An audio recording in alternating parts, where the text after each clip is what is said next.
always just only wanted to do drag in connection to a role that I would think of, a character that I wanted to play that was almost always was movie based. So the women that I wanted to emulate tended to be sort of elegant ladies, Greer Garson, Norma Shearer.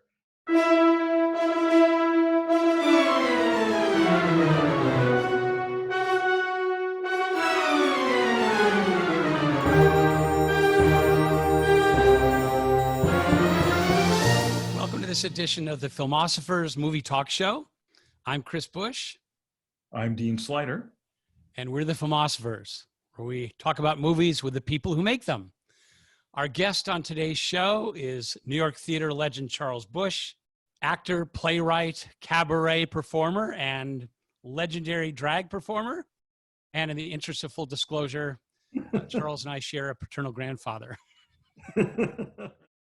So thank you for joining us, Charles. We're going to talk about some of your favorite films. Uh-huh. We're going to talk about some of your projects. I'd be interested to know your take, though, on, are you part of any kind of COVID theater, New York theater support group? How are people dealing with this right now as you navigate that? Well, there's terrible anxiety and fear of the people in the theater community because we're not part of any kind of plan A, plan B, plan C. There's sort of vague hope that in 2021, that the theater might come back. I mean, it's all very vague, and so yeah, people are scared and confused. But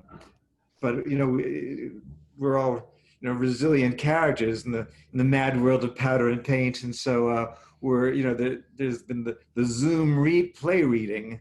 It's like the early days of television. I've done about 5 of them, and it is very much like I feel like how it must have been in 1948 when they're first thinking maybe there could be live drama on television. So yeah, you kind of learn as we go, and it's become more and more sophisticated. And it's an interesting, strange hybrid of theater and film where it's basically like you shot all your close-up coverage and there's no master shot.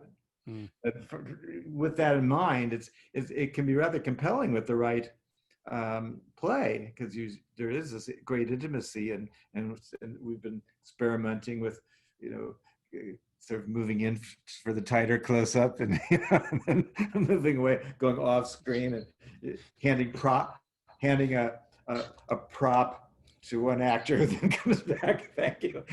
These little things we take great joy and pleasure in.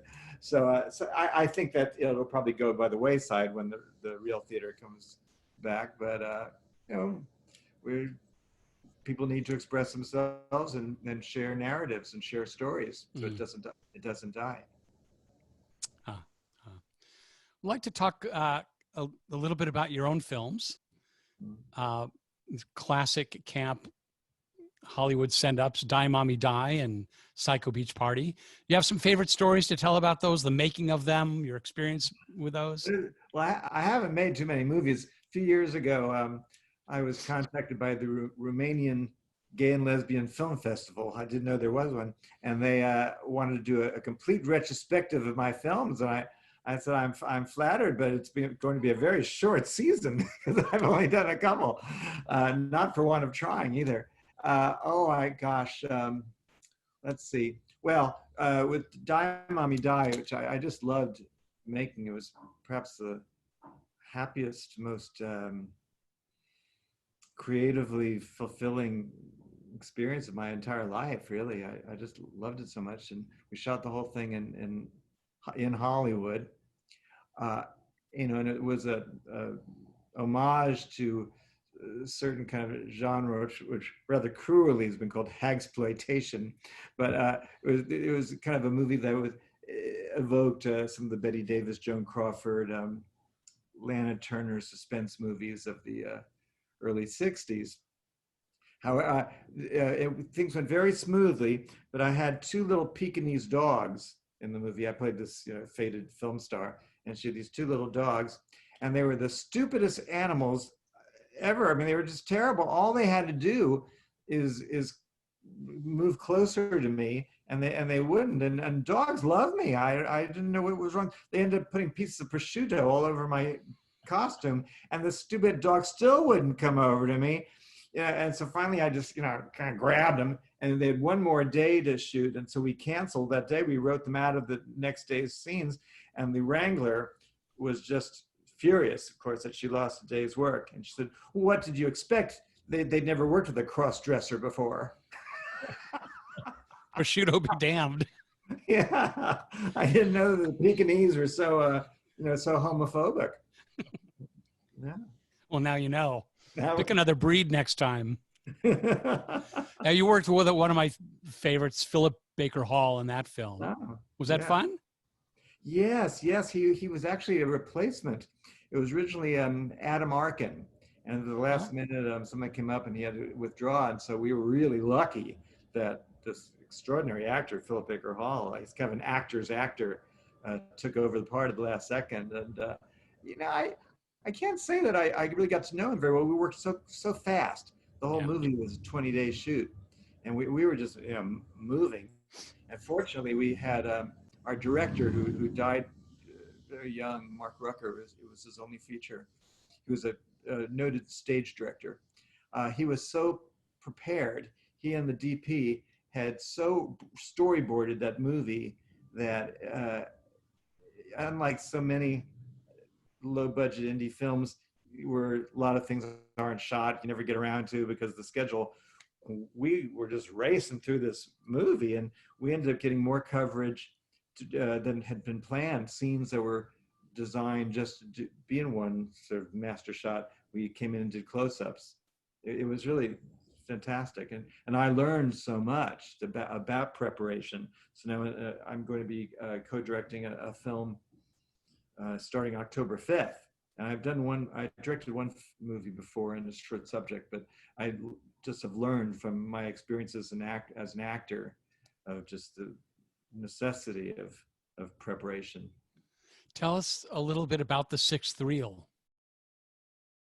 Well, I really, I was identifying with Norma Desmond in Sunset Boulevard. I didn't think I was ever going to make another movie again. It's been, since the last movie we did, which went straight to video, it was called A Very Serious Person. And I don't know, maybe that was 2008 or something. I don't know. It's been a while since I appeared on the screen. But my friend Carl Andrus, who has directed almost all of my plays for the past 20 years, we wanted to do a movie. So we wrote this very quickly, a screenplay that we thought could be shot just in my neighborhood here in Greenwich Village and just in people's apartments. And we wrote it with the kind of a producer's mind of just keeping it really small. And when we found an angel who's underwriting the entire movie, so we didn't have to start searching around for investors. And we have a wonderful line producer and person who's really handling everything, but it's not one of these people who's giving notes and breathing down our necks. It's almost like an art project that we're doing, and it's a contemporary kind of wacky comedy caper film set in the milieu of these intense movie memorabilia collectors and dealers. And so, in the movie, I play this somewhat shady old movie dealer, and I find this extraordinarily rare lost silent film that's extremely valuable. And so I have this whole scheme to try to sell it to this billionaire in Bahrain, and then one of my rivals steals the film from me, and I got to get it back, and madcap hilarity ensues. So but now with the whole COVID thing, I'm so self-centered, and I just dismiss that COVID thing. Rather than shooting it in the real locations, we're going to shoot all the interiors on a soundstage in this new, wonderful, state-of-the-art facility about an hour outside of New York. And so it's a little bit like making a movie in Warner Brothers in 1932, but we'll do about 5 days of exteriors in this neighborhood. It's so thrilling. And so Oh, you must be excited. Yeah, we're just trying to cast Margaret Cho, the wonderful comedian. She's going to be in it, and then some of my theater buddies, Julie Halston, and but we've got and Brenda Vaccaro is going to be in it. Oh, great. Yes, yeah, from Midnight Cowboy, Oscar nominee.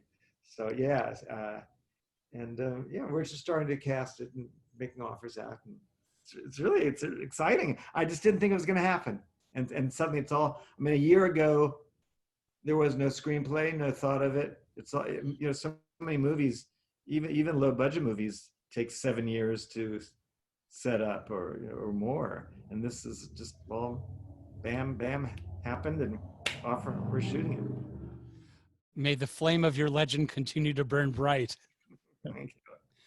So Charles, speaking of your legend, I'd like to ask you something about Psycho Beach Party, partly just because I love to say the words Psycho Beach Party. That just makes me so happy. Thank you for putting those words together. The official version of the story, as I've read it, is that when that went from the stage play to the film, and of course you had played the psycho. I was the ingenue. I was Chiclet originally, and you were the Chiclet. And the one-line version of the legend that I've read was when it was time to cast the film, it was decided that you had aged out of the part. And but I feel like, well, but there's another consideration here, which they didn't just go for a younger actor; they went for one of a different gender. And I'm just was there an idea to continue the drag element of the lead actor there? No, I never thought of it as a movie. I thought the play was so rooted as a stage piece, and there really wasn't that much narrative to it, actually. But my late manager, Jeff Melnick, just insisted it was a movie, and he pursued it like Javert, and Les Miserables, just pursued this thing. And in this case, it took about 8 years to set up this little movie. And he hooked me up with young director Bob King, who really taught me about screenwriting and helped me develop much more of a linear narrative to the piece. But we always thought that as making it a film where it was shot on the real locations and in Zuma Beach and all that there was a reality to it. That at this point, I would have been, I was, I think, in my early 40s. And so we just didn't think it was going to be that stylized a movie. That'd be more like a John Waters thing, I guess, with a different, there's so many different styles of film parody, whether it's Mel Brooks or John Waters or in my few efforts, just there are different degrees of homage or spoof or outrageousness. So it was just never, it never occurred to me that I wanted to play that part on film, but I wanted to be in the movie, and the producers and the director really wanted me to be in it, but just not, we all agreed not as the heroine, that we would get a really talented girl. We found one, the very young Lauren Ambrose. So then the question was, who would I play? And the role that would seem more likely was her mother, who was kind of had a certain Joan Crawford, Mommy Dearest element to it. But I'm always, it's funny, in all these plays I've written that have cross-gender casting, I just always find it interesting to not do the obvious. And so often when that play is done around the country, they have a guy in drag play that. But I wrote it for an actress friend of mine, McGann Robinson, who was a young woman, but who had great authority and style and panache. And she had this marvelous contralto, low speaking voice. And when she got all made up with this, wild Mommy Dearest makeup and hair, most people thought she was a drag queen. And yet there was a wonderful moment in the play where there was a brief flashback to the mother in her youth. And so we had suddenly you saw McGann behind the scrim, and she was in a very tight, form-fitting dress and a soft wig, and suddenly you saw the young girl she had been, and it was a marvelous theatrical moment that this kind of dragon lady, something we saw, is very vulnerable and very, very feminine person underneath this drag. So which you wouldn't have necessarily gotten if it had been played by a man. So I'd always find that interesting. And sometimes I've done plays where I played a female character who dresses in male clothes. So it flips it around. I love that. I love that. And in the play Psycho Beach Party, that of course is, I mean, that's very Shakespearean. That Shakespeare comedies, you've got sometimes Viola is played. A boy as a girl, as a boy as a girl. Yes. Well, there was a huge laugh in the stage version, which naturally we couldn't do in the film, since I was playing this Gidget type young teenager, wanted to be accepted by the surfers. One of the early scenes of the play, I go to the beach with my two girlfriends, and I look around, and I've changed in my bathing suit, and I pull off my top, and so you saw my skinny, at the time, boy's body, and the audience was kind of like, whoa. And I said, I'm built just like a boy. I don't think I'll ever fill out. A huge laugh. And I pulled the top on. So, it was always fun to play with that. But in the movie, we wanted to go more naturalistic. And I didn't want to play the mother. I wanted a biological actress, I guess we'll say, to that. But with the new plot we added on, there was now a real killer on the loose. Therefore, there had to be a detective. And then we thought, oh, that would be a fun part. I could write myself a part of the kind of Susan Hayward, like police detective, Captain Monica Stark. And that turned out to be a real fun character, much more suited to my stage persona, which is always kind of one part Susan Hayward, one part Greer Garson. Yeah. And speaking of then, biological authenticity, there's a scene in Psycho Beach Party, a scene of romantic intimacy, I seem to recall, in the front of a squad car. And was it your choice to elect for a body double for that? I've tried it now. I've tried this what I thought was a joke in 2 movies, and it's never really quite, I don't think ever quite worked out. That in both Psycho Beach Party and in Die, Mommie Die, there is a sex scene where I thought it'd be really funny that it's so clear that here's me in close-up, and then all of a sudden you see, like a real Playboy bunny type girl with, huge boobs and ass, and but my wig on that, and yet it's never quite worked because always the body double they gave me was usually a very boyish-looking girl who's like small-breasted, and I kept thinking, oh, I don't want the audience to think, oh, Charles Busch's got titties, I wanted it like really obvious. So it's never completely quite worked to my satisfaction. And then of course people say to me, oh, it must have been really hot playing those scenes. I said, I wasn't there. Love to hear about some of your favorite films, because that's one of the kind of formats of our show. Well, so many, I'm so hooked on movies of what's perceived as the golden age of Hollywood pre-1950. And if I was going to give a list of all my ultimate favorite movies, probably most of them would be pre-1950, but occasionally in each succeeding decade, there is something that I really love.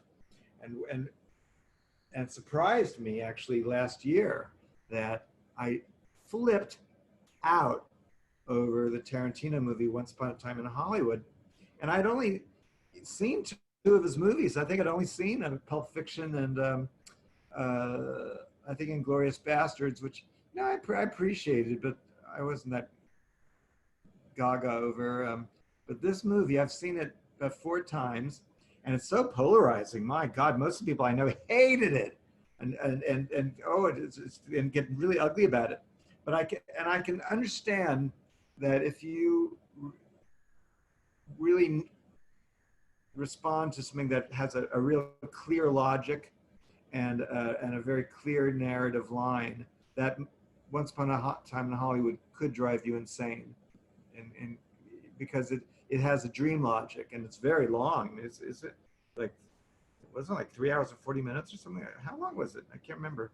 Or 3 hours and 20 minutes? Long movie, and it does meander, and Tarantino goes off in these tangents where he does almost an entire TV show within the movie. When I watched it for the first time in the theater, and I loved it, but there were things I thought, oh, wow, I could have edited a half hour out of this easily. You really didn't need to do that whole long scene. You could, and then when I watched it again, and wasn't expecting it to be tidy, I thought, oh, I see why he did that, and why not?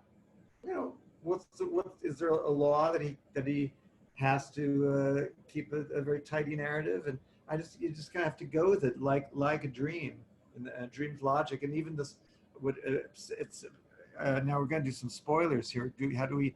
Let's issue the spoiler alert right now. If you all haven't seen this film yet, you don't want to know about the ending, scrub through the next 5 minutes, okay? Yeah. Now let's talk. Because it really is impossible to talk about the movie without describing that it's a what if scenario. So all right, so with the spoiler alert being given, the idea is that what if the Manson gang had gone to the wrong house, and if and so our fictional characters, this kind of slightly washed up TV cowboy and his stand-in, if they end up being the house that these girls and guy invade, and it's funny, in some cases that would bug me, having something rewritten like that, and it did bug me on the TV show called Hollywood recently, Ryan Murphy's show, which I wasn't completely with, where they rewrote what we knew with the real history. But in this case, I thought there was kind of this, those of us who are old enough to have been alive during the Sharon Tate murders, we were kind of left without any kind of catharsis. And, they all went to prison, and whether they still are, or Manson died in prison.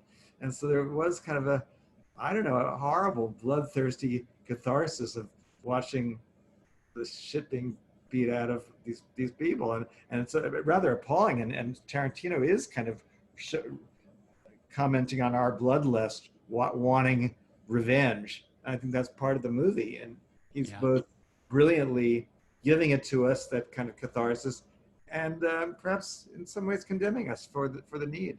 It's very interesting.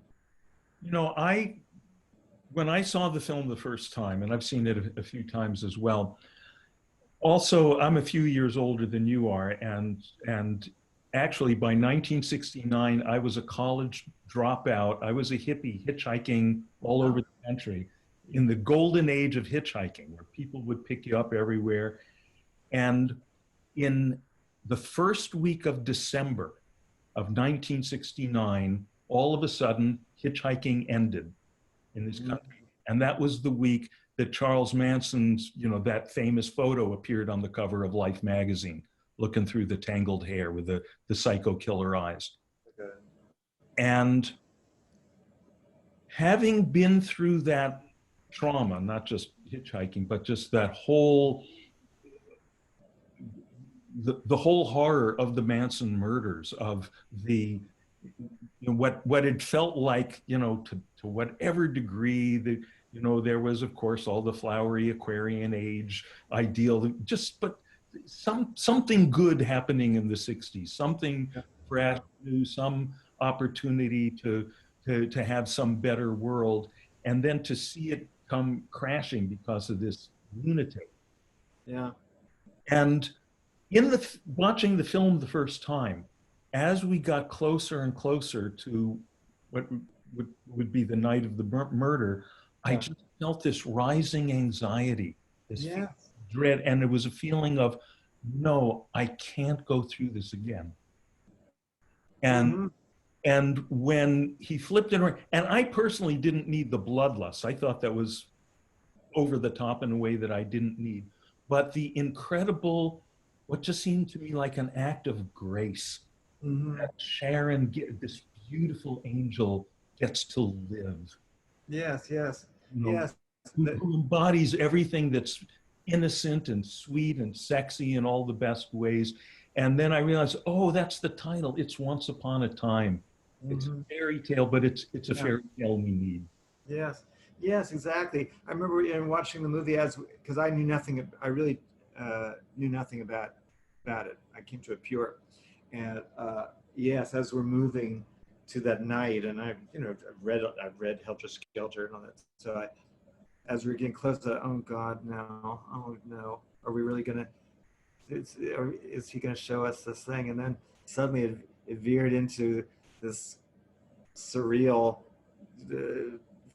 Fantasy, uh, and then the very very tag ending, where it's almost like a Polanski shot where the camera moves down through the trees, and we see Sharon Tate and J.C. Brink coming out of the house and bringing uh, DiCaprio into their home. The home is so delicate Mhm. and like a fairy and very fairy tale like. Yeah, Yeah. and the fact that the camera is so high, it's really Mm-hmm. um, like acknowledging that her continued existence is on this Yeah. more Yeah. ethereal plane.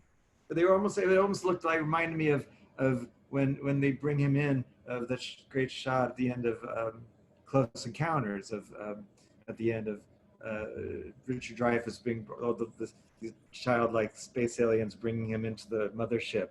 Uh, it reminded me of that same kind of graceful, just delicacy. Yeah. What else about that movie? Oh, and Brad Pitt's performance was so extraordinary. Boy, he deserved that Oscar. Yes. It really was pure film acting. I've never, I've enjoyed Brad Pitt, on screen, but he's never been like on my list of favorite actors. But somehow, as he's gotten older, his like his acting has become like this fine distilled vinegar. That's for me. It really was Brad Pitt's movie, and it was a rather narrow color palette he had to work with. I mean, the character he didn't have big emotional scenes to play, or it wasn't a volatile role. It was all various shades of cool, but just he's so completely embodied.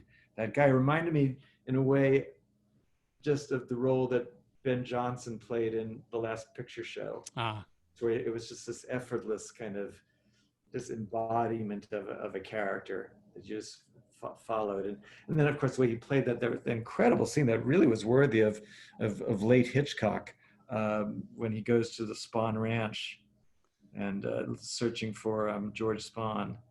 The tension and the way it was the very beautiful. Hitchcockian when he's walking down the dark hallway. Perfect. I mean, it remind me of kind of late Hitchcock. It remind me of the Hitchcock of Family Plot and Frenzy. Frenzy, and just the kind of late Hitchcock. Yeah, yeah. I thought that was brilliantly done. Charles, I'd like to ask you about a film that I know is another favorite of yours, which is the 1954 A Star is Born. Oh yeah. And knowing that we were going to be talking, I was watching that again and trying to kind of see it through the eyes of someone who is largely all about drag. And watching Judy Garland in that film, I felt like I kind of got it.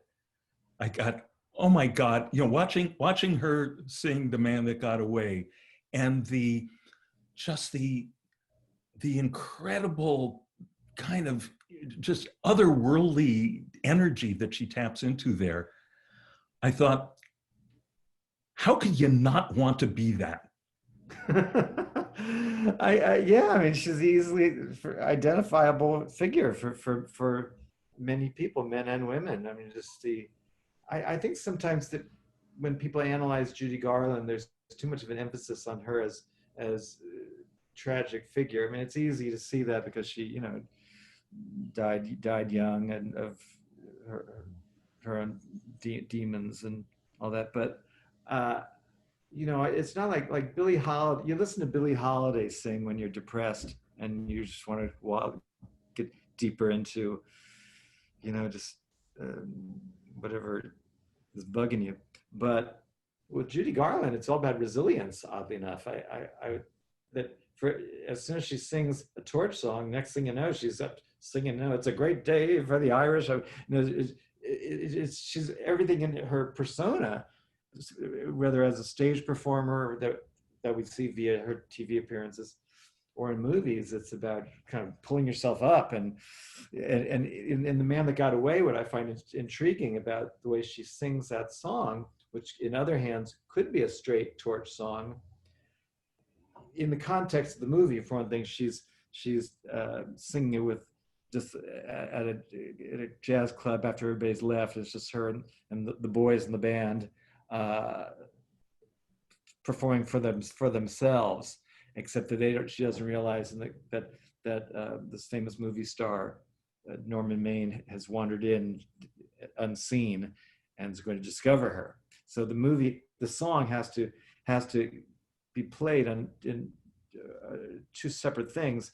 It has to be in the context that relaxed her singing just with the band for themselves, and has to be spectacular enough that the audience via Norman Maine sees, oh my God, she's like the greatest singer who's ever been. Why isn't she being discovered?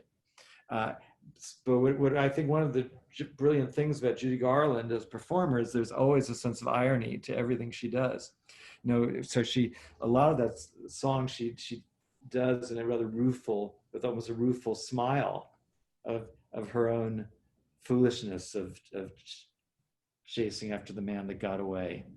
Right. As opposed to another singer, and I've seen it done, where it's just, you know, the man that won you is run off and undone you, and it's a lot of chest beating, but she's, you know, got that kind of rueful irony, and in that way, in all her rather simpler MGM musicals, Easter Parade, Meet Me in St. Louis, all of that, she takes dialogue that in other hands would just be rather straight ingenue, you know, MGM musical movie dialogue, and imbues it with not only a truth, but this kind of ironic sensibility that makes her always modern and contemporary.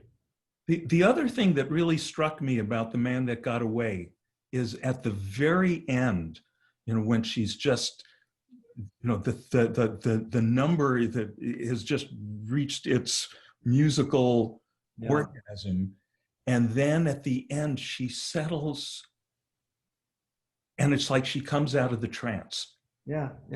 Smiles, and it's like it's like she knows she nailed it. But and the contrast between, you know, singing out of this tragedy of emotion, but it's like the triumph of art. The tragic human condition. What is your ultimate survival? And she has that kind of sort of slightly satisfied, pull that off. I nailed it. Nailed it. It's a wonderful little truth. And of course, it's brilliantly directed by George Cukor and designed so incredibly, where it almost looks at times like a Lautrec print, where he's got her in lit, and yet all the musicians are in shadow and almost silhouetted. She's talking to them, and from what I've read, it was very difficult to shoot. They shot it several different versions, and experimenting with, you know, scrims and you know, because I think it's all in one take. It is all in one take. Do you know if she's actually singing in that take? Yes. Her secret to dubbing, because she lip syncs better than almost anybody in musical films, is that she while they had the playback recording, she would sing along with it, and it was evidently very exciting for the people on the set when hearing her just going 100% belting over the playback, and that way, you know, she really is singing. Her throat is moving and lips are moving exactly as she would. It makes it very, very immediate. Yeah. It's a little digression, but I was just remembering her dramatic performance in Judgment at Nuremberg. Did she play many other dramatic roles? That's the only one I can remember. Well, Stanley Kramer really was into her. So after she had done, she did, well, she only did one non-musical at MGM in the early 40s, a lovely movie that Vincent Minnelli directed called The Clock, which was a wartime romance with Robert Walker. It's really lovely, but yeah, they didn't really give her any other opportunities, just do straight acting. So then Judgment Nuremberg, she was nominated for an Oscar for Best Supporting Actress. And then the follow-up movie that she starred in was called Child is Waiting, where and it was directed by John Cassavetes. And it's interesting, it's early Cassavetes, and it wasn't completely in the later improvisational style that he developed with Gena Rowlands later. But there still is this kind of cinema verite quality, and she cottons to it really well. And you wonder if there really was any other studio trained actress of her era who could have moved into that Cassavetes territory as easily as she does. Huh. And it does make you wonder, if she had lived and if she, had been in good shape, whether she could have gone further into that direction, because she was so young when she died. That she was 47 when she died. 47. 69. Yeah, and then there's her last movie is ostensibly a musical.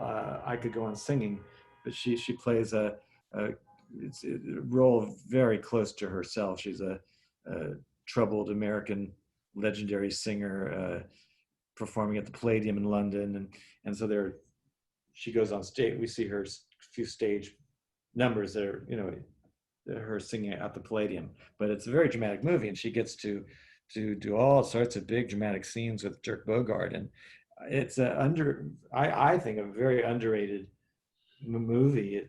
Ronald Neame directed it, and it's beautifully shot in widescreen, and it's her character. It's the only time she's in a movie where her character has some sort of negative aspects, and it's rather remarkable that she agreed to play the scene where she's a woman who is so needy that I think Dirk Bogarde says about her in the film that her character is Jenny,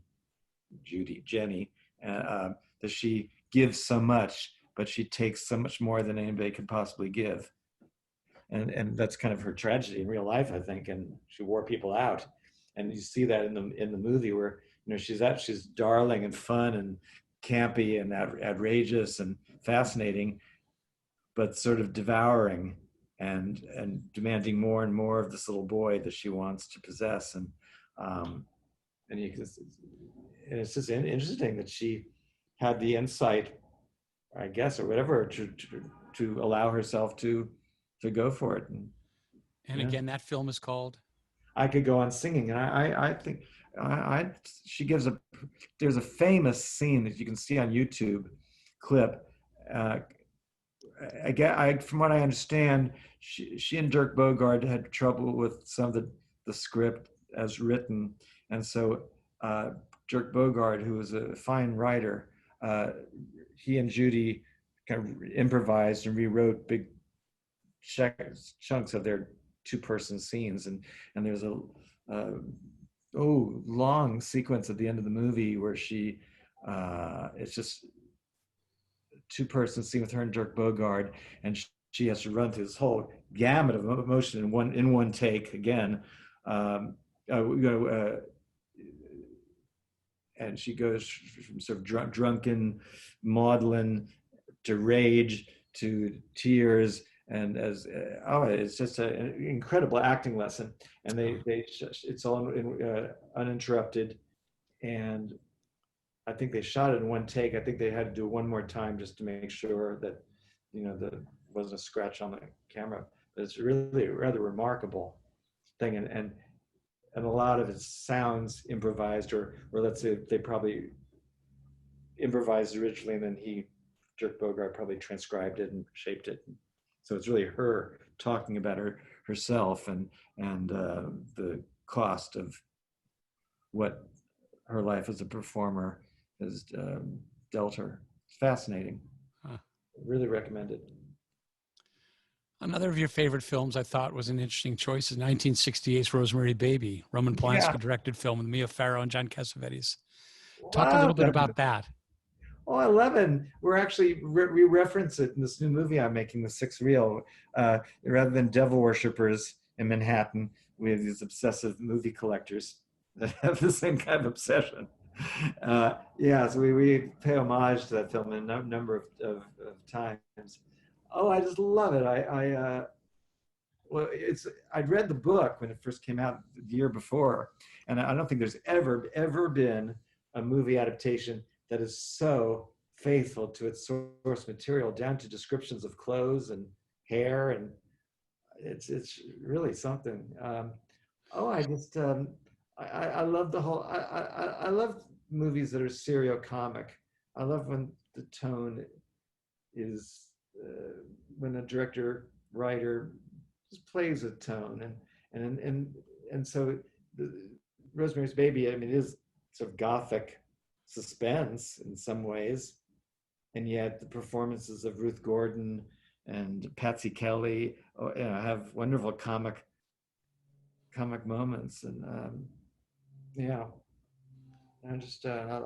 always appreciate that, and I've strove to do that in my own work in theater, to have a roller coaster of tone between seriousness and irony. I think Ira Levin commented that it was, in his opinion, the most faithful representation of a book on film, and conjectured it may have been because Roman Polanski had no idea really that he could take liberties, and felt he had to be faithful to the original materials. Yes, I read an interview with Polanski where he said that. Yeah, that he had no idea that whereas Hitchcock would take source material and just, it was just the basis for his own creation. Hitchcock had trouble when he would work with David Selznick, the producer who bought a property and wanted it to be, to be done faithful. And that was a challenge for Hitchcock, like in movie Rebecca. But it's incredible how close Rosemary's Baby is to the novel. I'm trying to think what else about that movie that I love the whole look of New York in that film.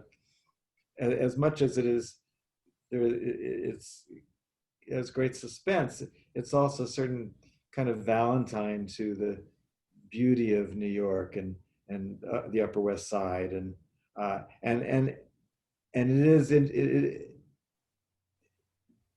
there is a sense that in this big city, this big metropolis, we have no idea that in some strange apartment on Central Park West, they're evoking the actual devil is going to appear.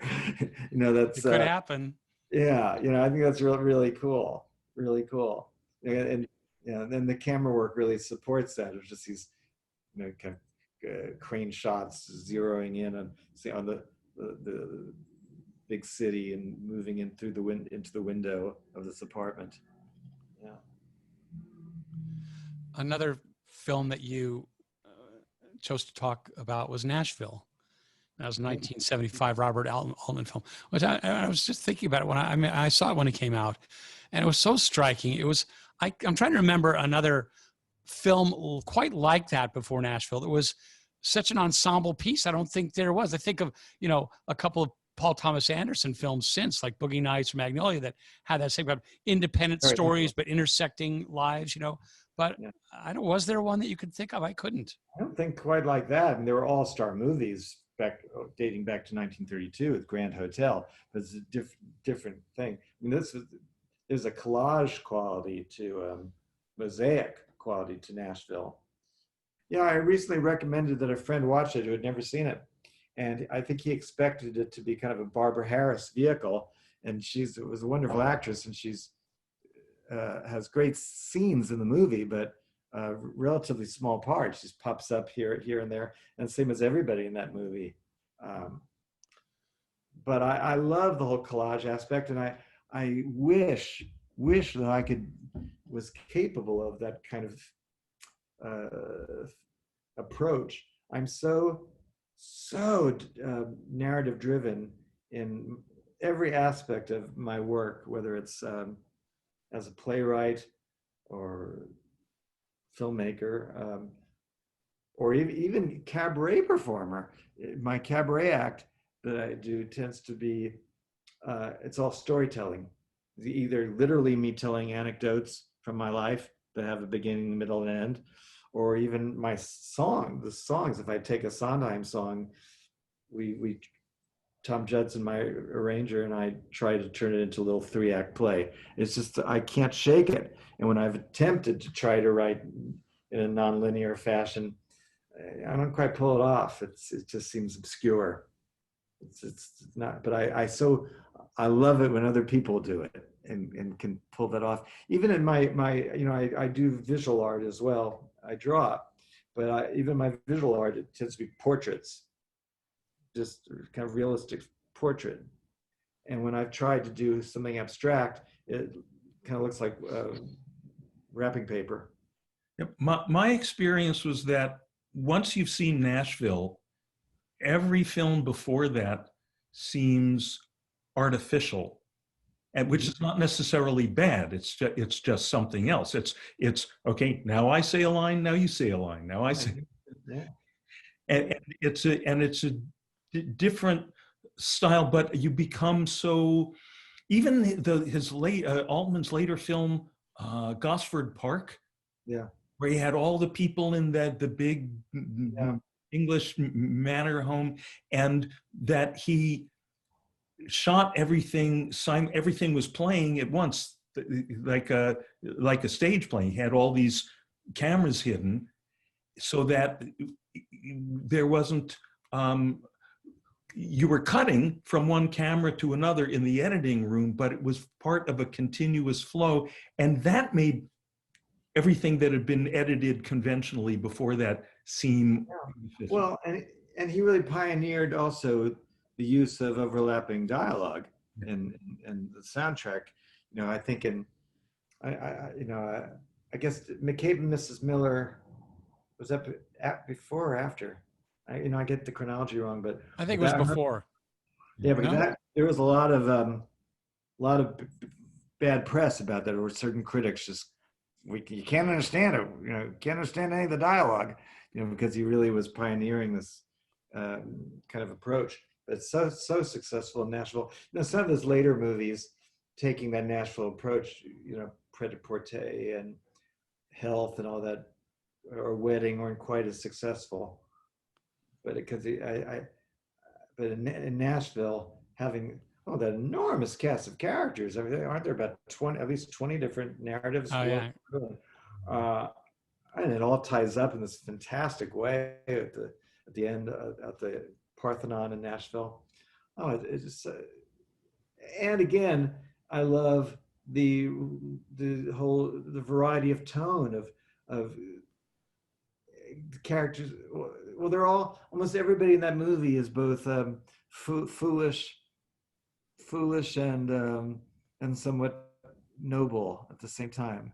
They are striving for something beautiful, and yet either there's a lack of talent on one hand, but just belief. And there's the Gwen Wells character, Suline, wants to be a singer, and she just says no talent, can hardly carry a tune, but just nothing will stop her. And it's very funny at the same time, so poignant. And Barbara Jean, who really is the I guess spiritual center of the film, who Ronnie Blakely plays so extraordinarily. She's kind of based on the Red Inn, I guess, and there's something so beautiful about her. At the same time, we see her break down in public, and there's something almost a little bit serial comic how it's written, or I think she improvised the whole sequence. This is wonderful. It's tragic and funny at the same time. the scene in the club where Keith Carradine sings Uneasy, and he first dedicates the song. There's a song to a special someone who I think might be here tonight. Yeah. And we realize that there's, I think, 4 different women, Yeah. all Yeah. of whom he's been sleeping with, each of whom thinks the song is for Yeah. her. But Lily Tomlin, one of the 4, is sitting in the back, and she's the savviest, and she slowly realizes what's going on.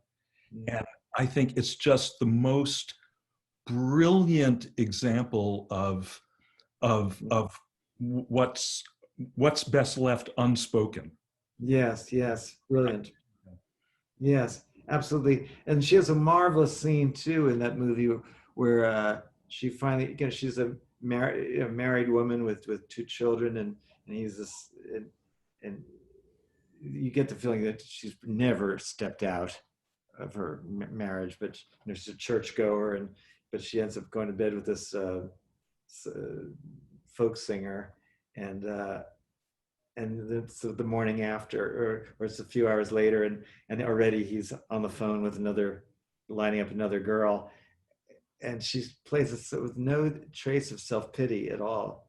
It's just marvelous. She kind of just gets out of bed, and and she's so wise. You just know the character's so wise, and she refuses to allow him to see her as pathetic, and she just kind of kisses him on the forehead and just lets herself out.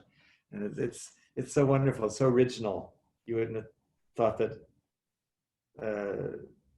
And it's a mixture of actor, performer, and director, and writer creating that. I've heard Keith Carradine tell the story of how in the middle of the filming he was getting very upset. He came to Altman. He said, "I don't think I can do this." And it was just before, I think, the scene in the club. He said, "I hate this character. I hate who this person is."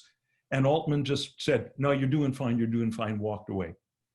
And after the film wrapped and was printed, and Keith saw what was on the screen, he realized Altman's brilliance, which was that this was a character who hated himself. Right. And Altman was just letting that happen to Keith. Well, I imagine it was probably somewhat close to who he was too, which made it even more painful, because I think he said, from what I understand, Keith Carradine has had many wives and different women in his life. So I'm sure that, it's a certain amount of brilliance in casting too, of getting someone whose experiences aren't that far from the performance. Noteworthy too that he had all the singing performers write their own songs. Yeah. I think most of them had no songwriting experience. Yeah. Keith Carradine hit gold with his song. That was an interesting choice. Yes, and yet the casting of Ronnie Blakely as Barbara Jean, who has the most singing, she was a really great singer songwriter. Although she was a replacement, it was supposed to be Susan Anspach, who would have again just been an amateur who's a songwriter, but she pulled out of her for some reason. They got Ronnie Blakely, which is one of those cases where thank God that happened, because her original songs are fantastic, and in that movie, and her acting performance. It was a great movie. Great movie. Seen it a million times. Each time I'm so fascinated, but there's some detail you see, some little thing, and these lines that are almost overlapped that you have to really listen to. Oh yeah, and it's really fun. Yeah, holds up beautifully. I saw it just about a year ago. Lincoln Center had a tribute to Lily Tomlin, and she introduced or spoke afterwards a number of the movies of hers, and that was one of them. And it held up just great. Another of your films that you love and mentioned is 1962's Whatever Happened to Baby Jane with Joan Crawford and Bette Davis. Share with us a little bit of your love of that film. I think it's a very fascinating movie. Now it's another case of where, from what I've read, that limitations that they had make it a better film. They had trouble getting the money to do that, because Bette Davis and Joan Crawford in 1962 were at certain lulls in their career, as most actors have, and particularly actresses over the age of 40, and they were in their mid 50s. And Warner Brothers, Seven Arts, gave them just enough money to make the movie, but consequently, Robert Aldridge, the director, had to come up with new ways, and so there's, it's about a pair of sisters who had both been former stars, one a child star, one a movie star in the 30s, and now it's 1962, and they live just off of Sunset Boulevard in every possible way, in this dark mansion. But then when Betty Davis as Baby Jane has to be in the real world, and we see her leaving the house and going to the dry cleaners to pick up something, or going to a newspaper office to put a personal advertisement in the newspaper, and they're shot almost like newsreel footage. It's harshly photographed, and when she goes in her car, there's no money for process shots, so I think they literally just had somebody hanging onto the car window, driving with her, but it adds to the wonderful texture that we're really seeing her in this grotesque makeup in the harsh daylight. And there are, I've been in LA, I've been to the Ralph's supermarket late at night, and you see those grotesque people in LA who you imagine came to Hollywood in their youth and never made it, but still have a dream, and add more layers of makeup on their faces. And it's another case of something that's wonderfully serio-comic. I mean, Betty Davis's performance in that, I think, she's a real favorite of mine. One of the great film actresses of all time, and many jewels in her crown. But I would put that right at the top, because it's a performance that no one else could have played. There's no other actress who could have played it, and she was creating a whole new style of acting, of this kind of serio-grotesque comic performance. I've never seen anyone ever do it again. The closest thing maybe would have been Faye Dunaway and Mommie Dearest, not with the wit that and complexity that Davis does in this film. And Aldridge, Robert Aldridge, I can only feel that he was so inspired by her, this great actress that's suddenly at the peak of her creative powers. I mean, there are times in an actor's life, and they're so rare, but when you're almost in a state of grace where every choice you make is the right choice. And I think that at that moment, Betty Davis, who had spent about 10 years of playing parts that really weren't worthy of her, finally has this, it's like a rabid dog with a big piece of steak. She's just going for it. And it's exciting to see. And Aldridge is matching her every step of the way with the way he plays with her size. Even there's shots where she's shot from below, where she seems like this big hulking, frightening presence.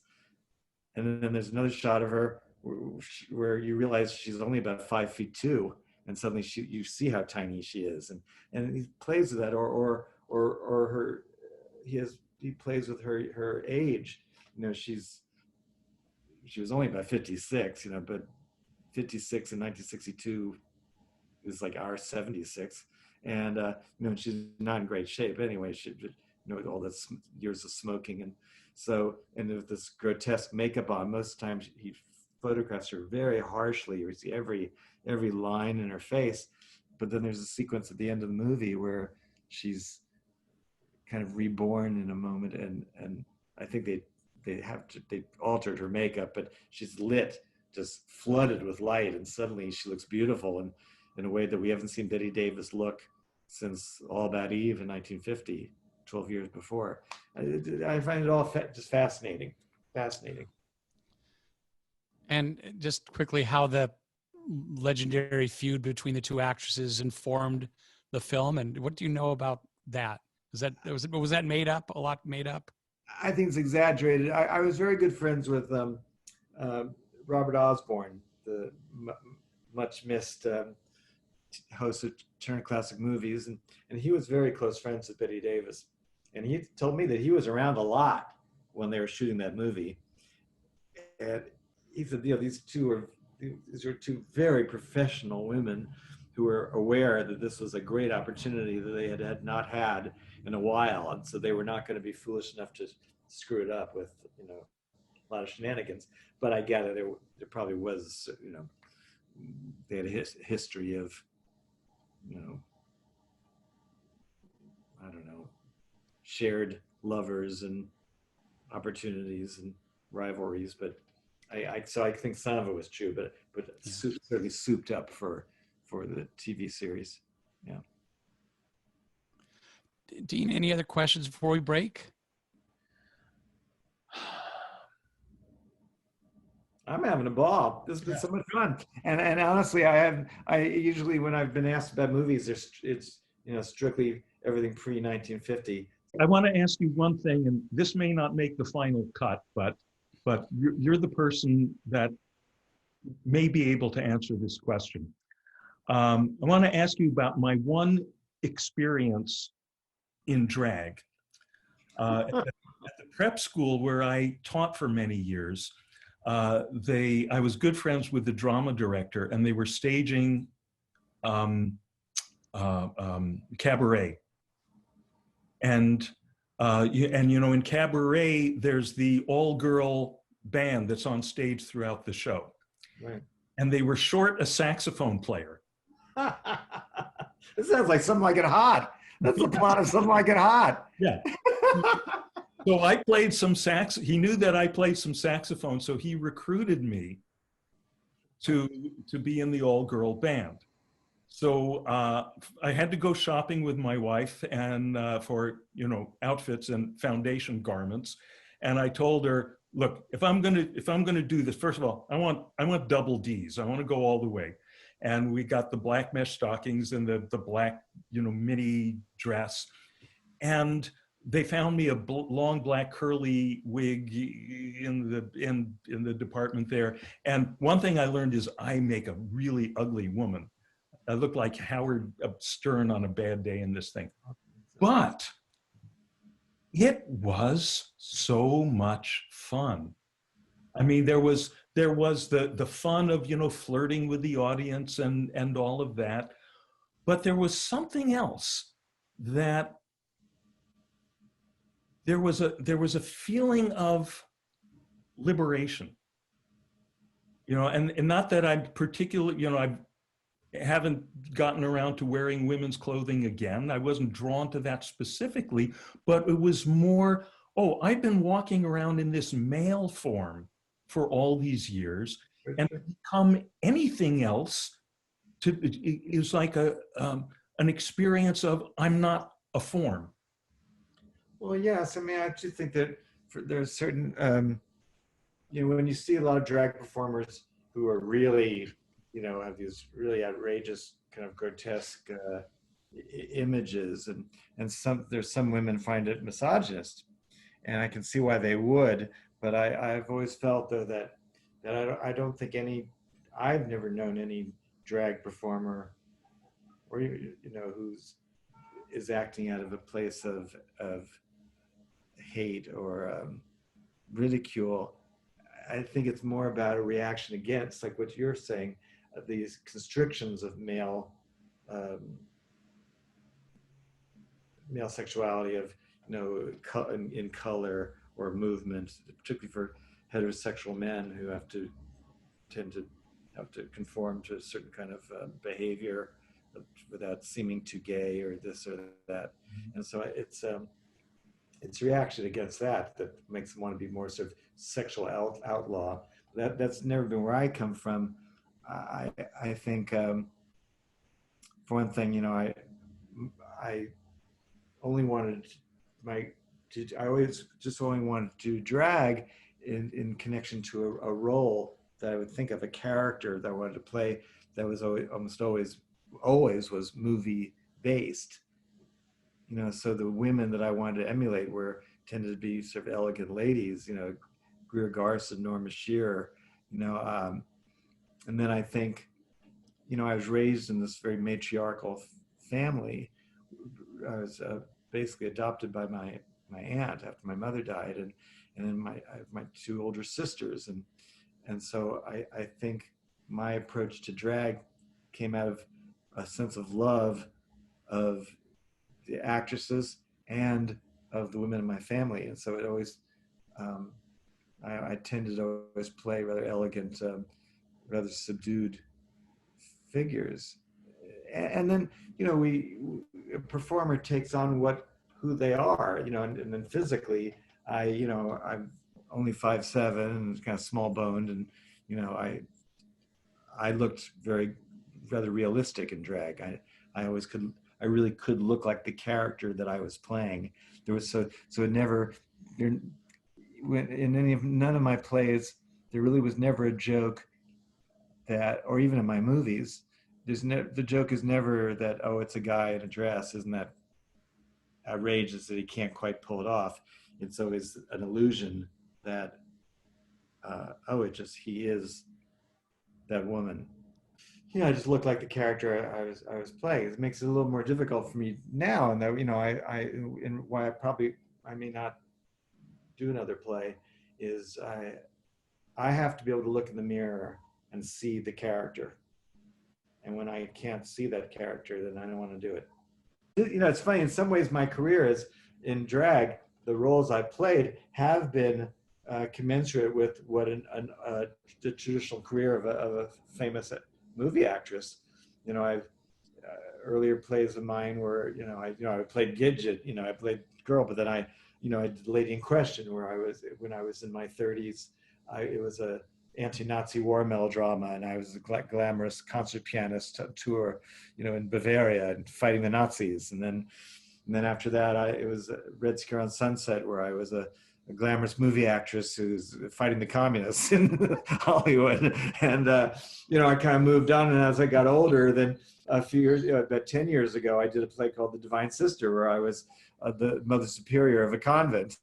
And it was very kind of Rosalind Russell and the Trouble with Angels. And, but that was sort of and then Die, Mommie Die, where I was Joan Crawford or Betty Davis in one of their later horror movies. So I really have moved on as I've gotten older to the roles that these women would play as they get older. Lily Dare, the last play I did, was a challenge because I've always loved movies where the actress has a tour de force by aging and goes from young girl to old age in the course of an hour and a half.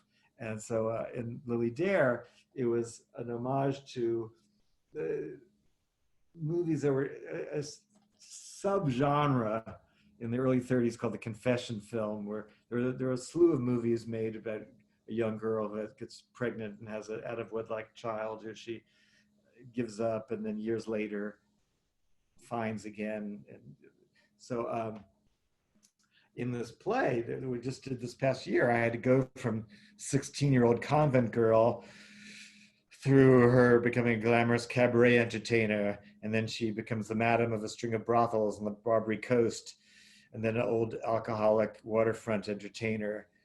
So she has all these different identities. And so so at the end, I kind of reached sort of my own age, but I had to play the young part, and I did not want the audience to be thinking that the laughter was like, oh, isn't it funny that middle-aged man is playing a little girl. I had to convince them through costuming and lighting and performance and everything that they had to believe I was their Gigi on the top of this thing. And I gather I pulled it off. But it's tricky, I was watching, we videotaped the show, and it's rather coarse videotape of just from performance, and I was watching it, and I was sort of dismayed because somehow in the harsh video, I thought, oh God, I don't look like how I thought I looked.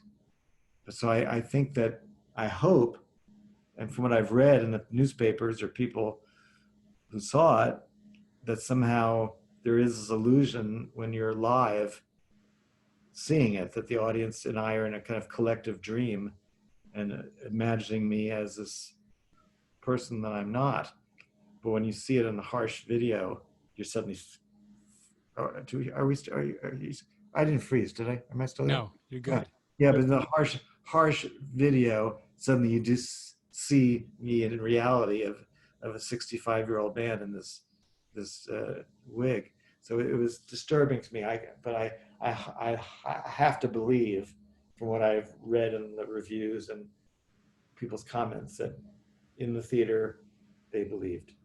Charles, my sense of it is that what you convince them with is your deep empathy, Yeah, and love and reverence, really, for all these women that you've played, and that you never do the cheap, superficial.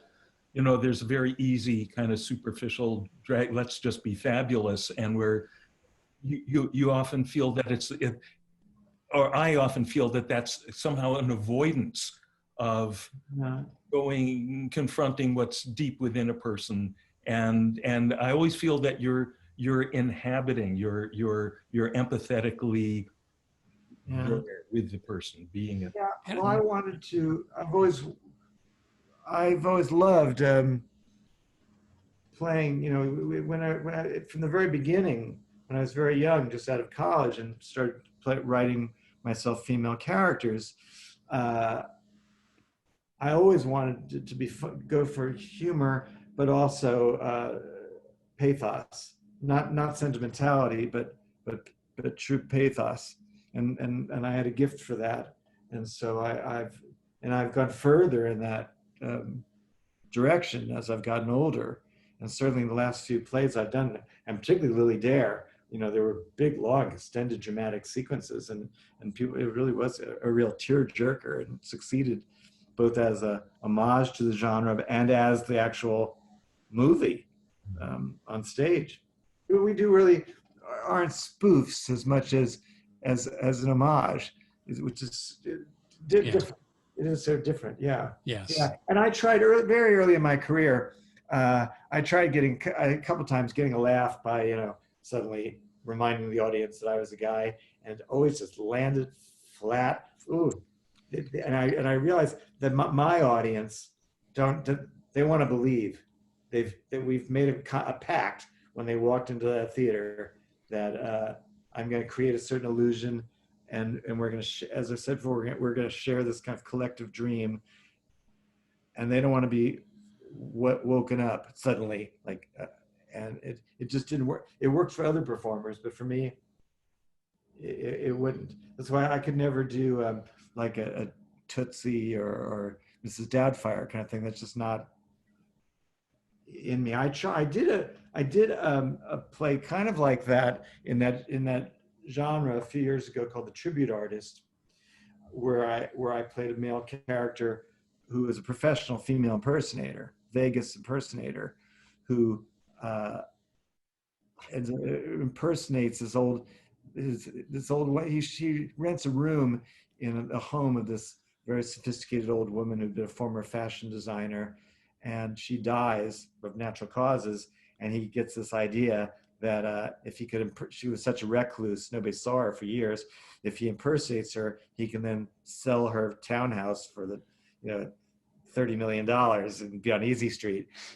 But what I thought was interesting was for me playing the part of a man posing as a woman, since I'm a professional and could be realistic doing it, I'd rather have than the humor coming from pulling my wig off, like, okay, somebody's coming, so throw the wig back on, doing that sort of thing, which had been done many times very successfully. Some Like It Hot, Tootsie, Mrs. Doubtfire, and I enjoy them. But for me, looking so realistically like a woman, it's just not going to be funny. So I thought the take would be more the fact that Jimmy discovers that people are so willing to buy into it that he is Adriana, that he starts not trying so hard. they're just buying it. So he stops wearing her clothes. He starts wearing his own jeans and men's shirts and just keeps a wig on. And they're just buying him. They steal the woman. And then he even starts dropping her European accent and speaking as himself. And they're still sort of buying it. And that was sort of the kind of the fun of it. And then, you know, a big element of those movies, going back to Charlie's Aunt on the theater, is a certain amount of homosexual panic, where a big part of the joke is that a heterosexual man posing as a woman, and what happens if a man finds himself attracted to him, and then he's like, oh, what am I going to do, you know? And so in this case, I was playing a gay character who is posing as this woman, and he feels just perfectly fine at it and finds himself very attracted to this straight guy who was a former lover of the woman that he's posing as. And so it was a whole different twist. And some people didn't want, you know, it didn't get the greatest reviews of my career. I got a couple of nice reviews, but a lot of the critics just were not going to go for it, and just wondered why it wasn't more like Tootsie. And I said, well, yeah, but it's done to perfection. I trying to go a more modern way of approaching. So to be true to your own, yeah, just keep you know. trying. Yeah, you gotta. Well, before we go, I will share just a couple of stories. I don't know if this will make the cut either, but I would say, just for any Charles Busch fans watching, just to know that the seeds of the talent and the energy and the creativity were there very early on, because perhaps my earliest memory of you, Charles, was when we were visiting the Busch family in the summer of 1962. You were probably 8 years old. I think I was 10. And you staged and scripted and costumed garage theater productions of Frankenstein's monster and Dracula, in recruiting all of the Busch kids, all of our, you know, you don't remember?